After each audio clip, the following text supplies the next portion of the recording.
इन 4 जगहों से बचिए। एक, नशा मत करिए शराब का, कोई भी किसी भी खान पान का नशा मत करिए, क्योंकि जो नशा करता है उसके जीवन में कलयुग आ जाता है और उसका घर तथा जीवन दोनों बर्बाद कर देता है। नशा मत करिए। आप में से कितने भक्त ऐसे यहाँ मौजूद हैं जो शराब आदि को हाथ भी नहीं लगाते हैं? हाथ खड़े करके बताइए। अद्भुत। अब जो कुछ हाथ नीचे रह गए हैं उनसे भी प्रार्थना है कि ये बेवड़ापना छोड़ दीजिए, नहीं तो नाली में मुंह डाल के पशुओं की तरह गिरना पड़ेगा और उम्र से पहले मर जाना पड़ेगा, घर घूरा सब बिक जाएगा।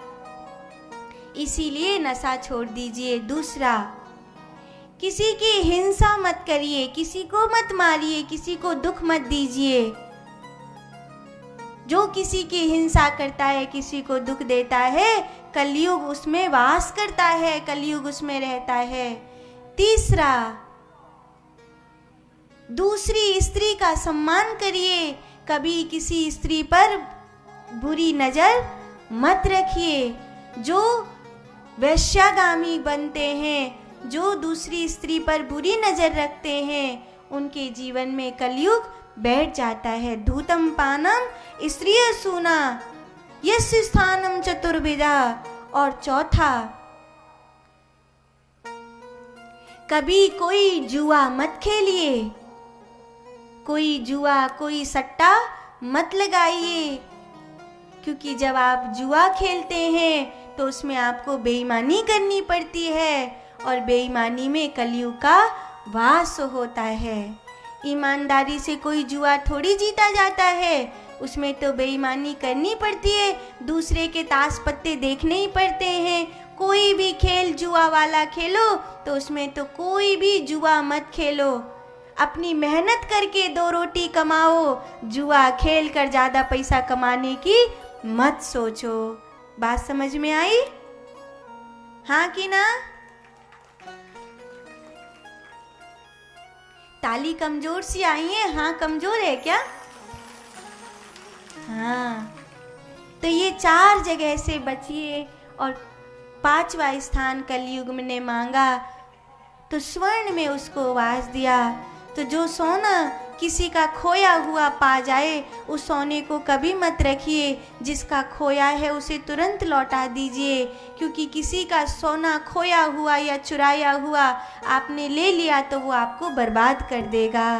पाप के सोने में कलयुग रहता है और पुण्य के सोने में, ईमानदारी के, मेहनत के कमाई के सोने में भगवान रहते हैं। और चाहे आप कितने भी अमीर हो जाएं, पर सोने का आभूषण कभी कमर से नीचे नहीं पहनना चाहिए।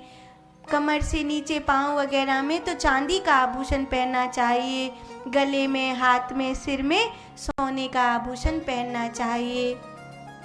लेकिन जो किसी का खोया है, बेईमानी का है, वो आपने ले लिया, चुरा लिया, तो उस सोने में कलयुग रहता है, वो आपको बर्बाद कर देता है। ठीक है, ये 4 जगह कलयुग ने घेरी और 5वां स्वर्ण घेरा। वर्ण, वर्ण माने जाति, वर्ण माने अक्षर, वर्ण माने रूप, वर्ण माने जाति, वर्ण माने वस्त्र। और देखते देखते सब प्रकार के वर्ण में कलयुग ने अपना कब्जा कर लिया। लोग अशुद्ध होने लगे, लोगों का खान पान अशुद्ध होने लगा, मारकाट मचने लगी, स्त्रियों की इज्जत लूटी जाने लगी, लोगों के धन लूटे जाने लगे, बड़े बूढ़ों का सम्मान खत्म हो गया। और देखते देखते कलयुग को अपनी आंखों के सामने इस तरह चारों तरफ बढ़ते हुए देख परीक्षित को बड़ी पीड़ा हुई। उन्होंने एक शमीक मुनि के आश्रम में जाकर उनके गले में घायल सर्प डाल दिया था, ये कहकर कि मैं चक्रवर्ती सम्राट आया हूँ, इतना करता हूँ इन महात्माओं के लिए, और कोई मुझे पानी भी नहीं पिला सकता, जलपान भी नहीं दे सकता मुझे। तब शमीक मुनि के पुत्र श्रृंगी ऋषि ने हाथ में कौशिकी नदी का जल लेकर श्राप दे दिया। इति लंघयति मर्या तक्षक सप्तमे हनि, जिस राजा ने ऐसा किया है उसे 7 दिन के भीतर तक्षक सर्प डस लेगा। राजा भी मर जाएगा और चारों तरफ अराजकता फैल गई है। तब तो इस भारत भूमि को बचाने के लिए कोई नहीं होगा। तब ब्राह्मणों में, संतों में खबर फैल गई और सब महात्मा इकट्ठे हो गए।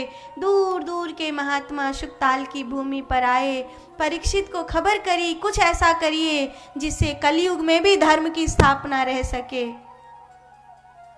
आपको और हमको भी ये दिखाई दे रहा है कि भविष्य की ओर जा रहा है, सनातन धर्म की ओर जा रहा है। कैसे जिएंगे लोग इस भारत भूमि में? इसी प्रकार भारत भूमि में शांति बनी रहे, कहीं कोई दंगा ना हो, कहीं भारत भूमि में कहीं कोई किसी की मार काट ना हो, कोई धर्म परिवर्तन नहीं हो।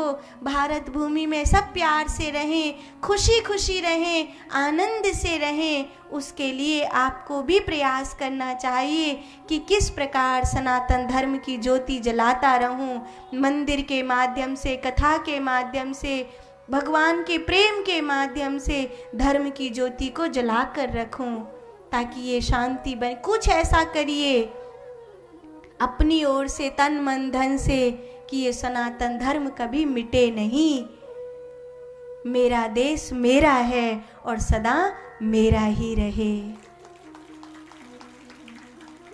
क्योंकि अगर मैं मेरे सनातन धर्म की ऊंचाई रखवाली नहीं करूंगा तो विधर्मी घेर लेंगे और घेर कर या तो मुझे मार देंगे या इस देश से भगा देंगे।